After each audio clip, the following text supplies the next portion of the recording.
30억은 아들 거, 5년 병수발은 딸 몫이라더니 절 빈손으로 내쫓던 오빠들을 무릎 꿇린 건 아버지의 비밀 장부였습니다. 장례식장 뒤집어 놓은 통쾌한 역전극, 지금 시작합니다.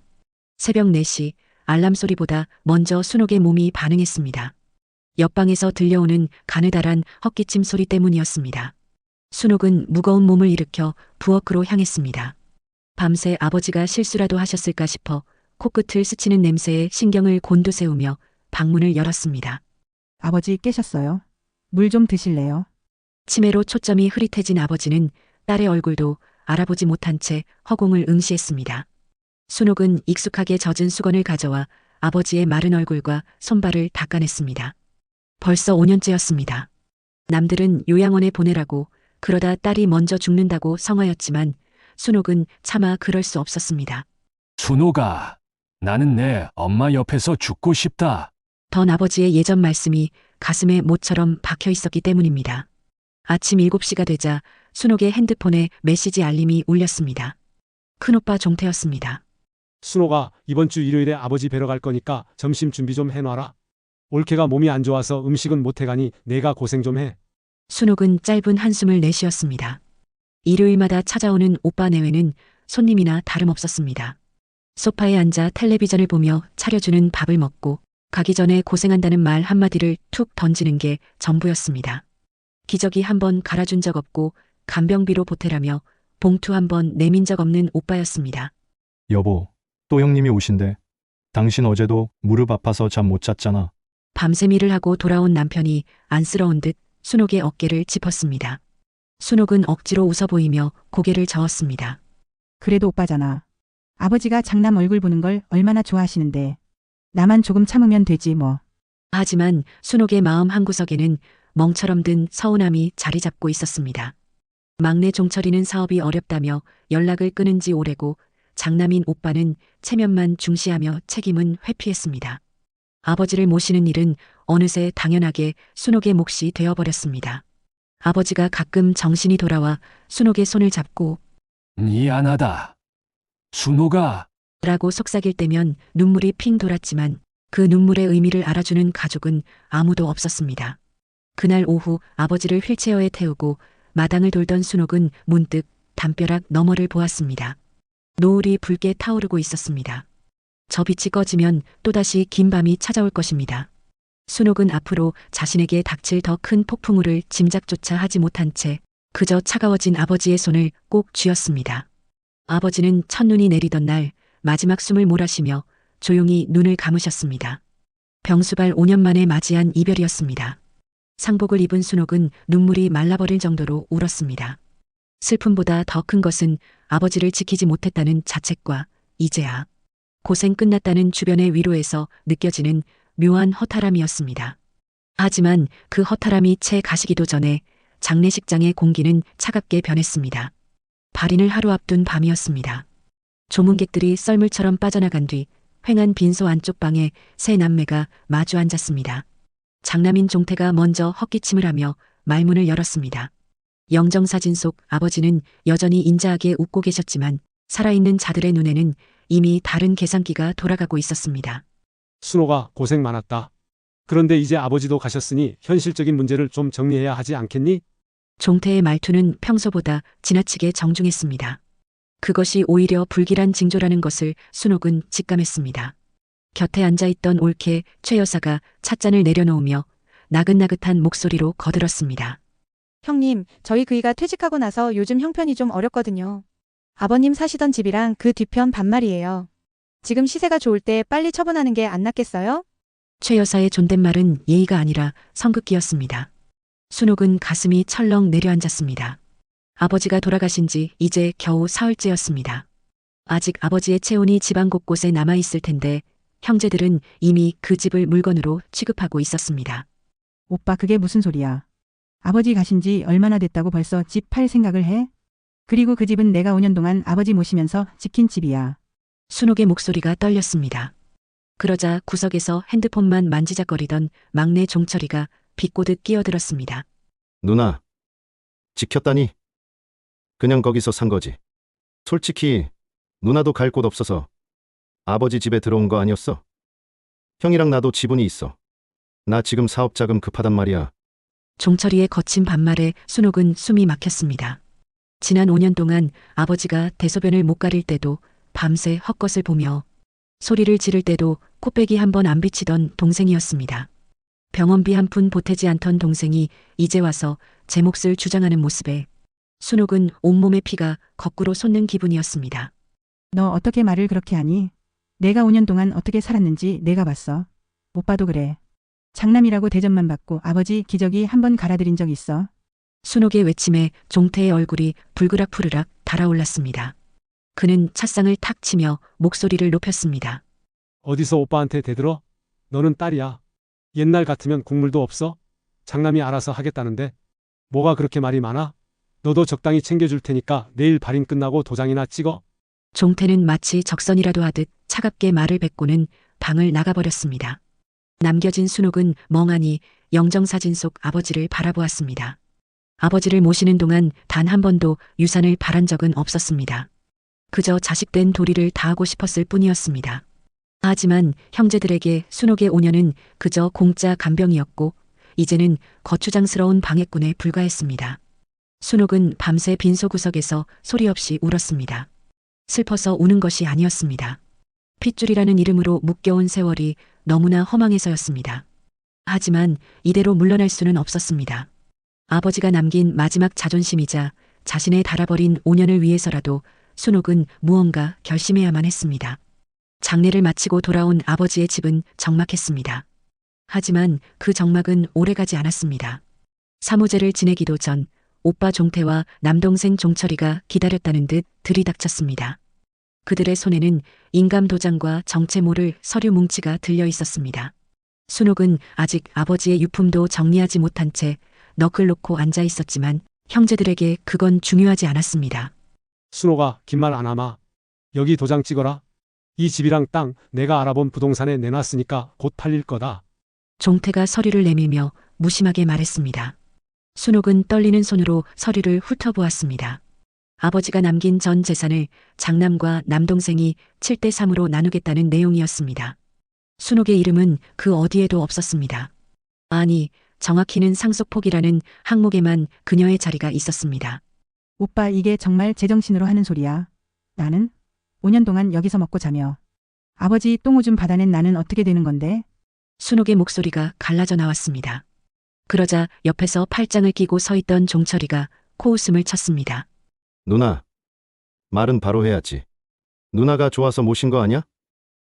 효녀 소리 듣고 싶어서. 그리고 딸은 어차피 출가 외인이야. 남의 집 귀신인데 무슨 염치로 아버지 재산을 넘봐? 누나네 남편도 있는데 거기 가서 달라고 해. 뭐? 출가 외인? 종철이 너 아버지가 병원에 입원하셨을 때 면회 한 번 온 적 있어? 오빠는? 병원비 10원 한 장 보태준 적 있냐고. 참아왔던 울분이 터져 나왔습니다. 하지만 종태는 눈 하나 깜빡하지 않았습니다. 오히려 눈을 부라리며 순옥을 위협했습니다. 너 지금 어디다 대고 소리를 질러? 장남이 가문을 지키려면 돈이 필요한 거야. 내가 모신 건 자식으로서 당연한 도리였고 자꾸 이러면 너 이 집에서 당장 짐 싸서 나가야 할 줄 알아. 여기 이제 내 명의로 넘어올 집이야. 순옥은 가슴이 찢어지는 것 같았습니다. 평생을 바친 가족이라는 울타리가 순식간에 날카로운 창살이 되어 자신을 찌르고 있었습니다. 그들에게 순옥은 형제도 누나도 아니었습니다. 그저 공짜로 부려먹기 좋은 일꾼이었을 뿐이었습니다.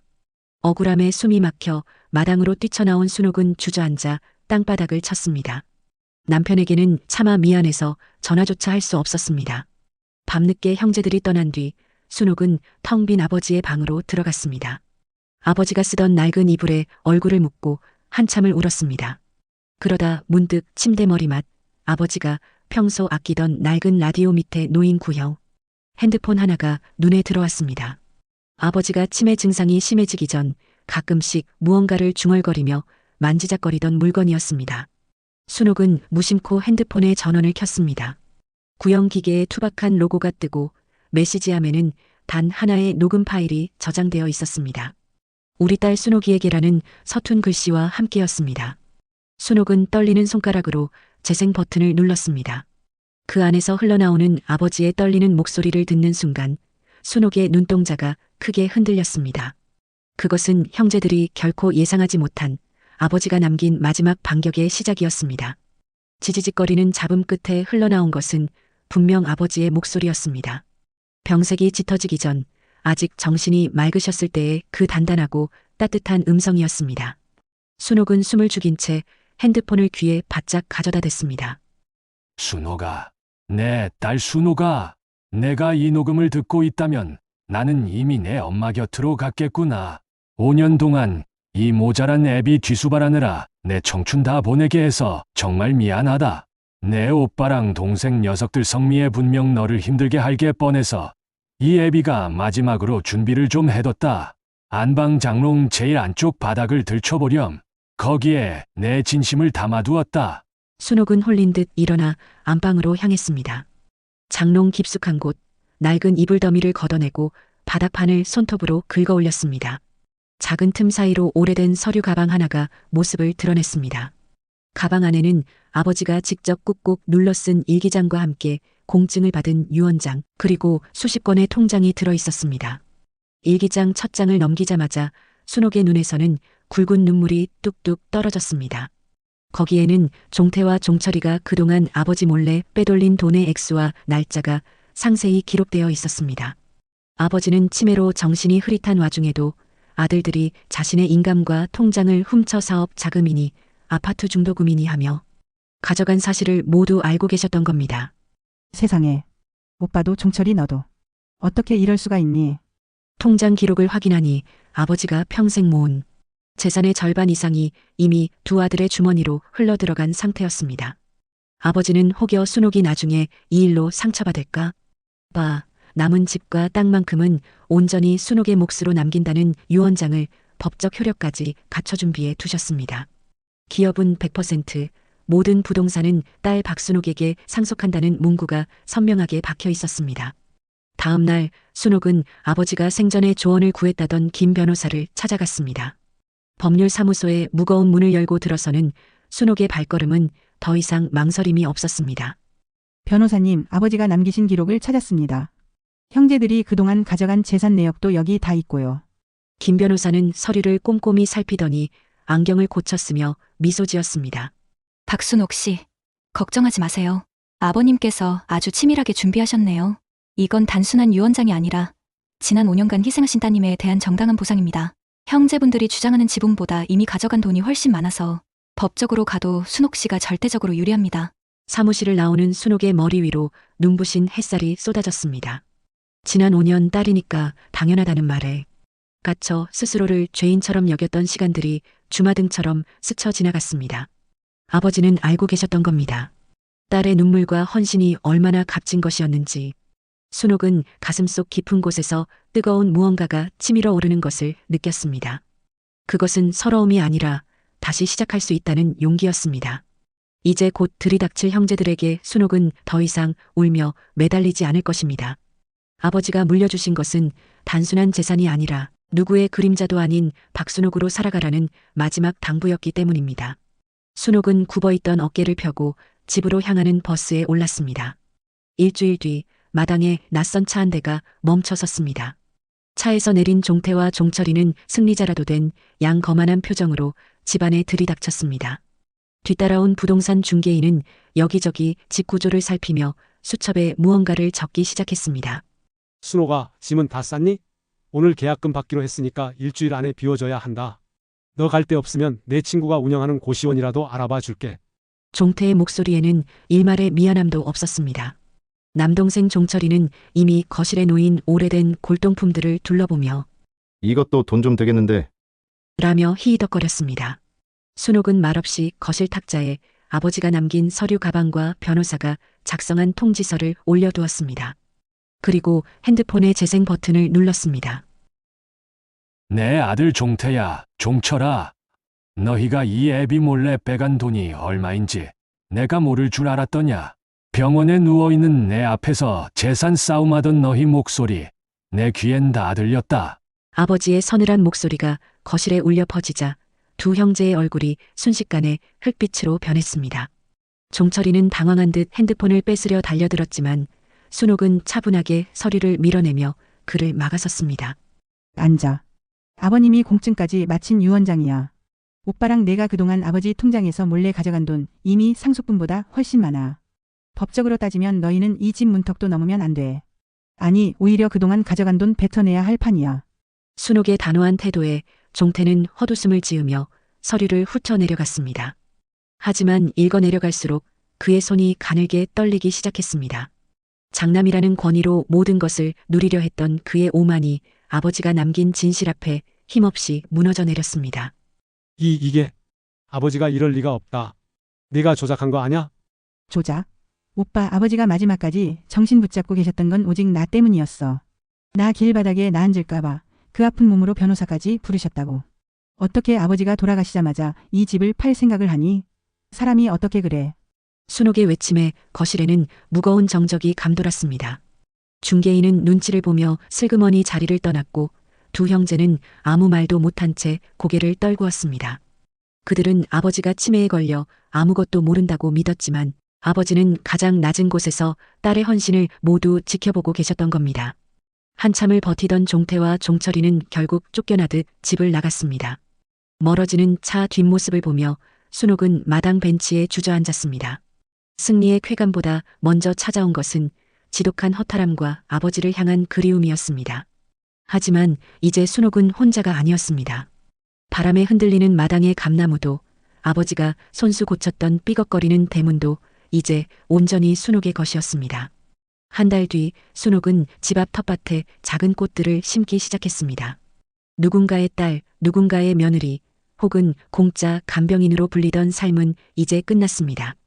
순옥은 이제 매일 아침 자신을 위해 차를 끓이고 아버지가 남겨주신 이 집에서 자신의 이름을 찾은 삶을 살아갈 것입니다. 아버지, 저 이제 잘 살게요. 걱정하지 마세요.